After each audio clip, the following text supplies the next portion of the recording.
Punjab police Lahore کے نوجوانوں نے اپنی انتھک محنت کے بعد سڑکوں پر روکی گئی ٹریفک کو بحال کرواتے ہی نعرہ تکبیر اور یا علی کے نعرے لگائے۔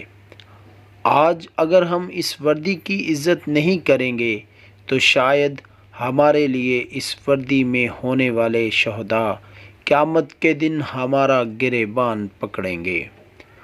اداروں میں لوگ غلط ہوتے ہیں تو ادارے غلط نہیں ہوتے۔ حقیقت میں ایسا نہیں ہے، کوئی بھی ادارہ غلط نہیں ہوتا، لوگ غلط ہوتے ہیں جو اداروں کی بدنامی کا سبب بنتے ہیں۔ ناظرین، اس پر آپ سب توجہ کریں۔ اداروں کو بدنام کرنے کی بجائے ان لوگوں پر نظر رکھیں جو اداروں کو بدنام کرتے ہیں، اور پاکستان کی سالمیت کا خیال رکھیں۔ پاکستان زندہ باد۔ ویڈیو کو زیادہ سے زیادہ گروپس میں شیئر کریں تاکہ پاکستان کے اداروں کا وقار بلند کیا جائے اور پاکستان کا نام روشن ہو۔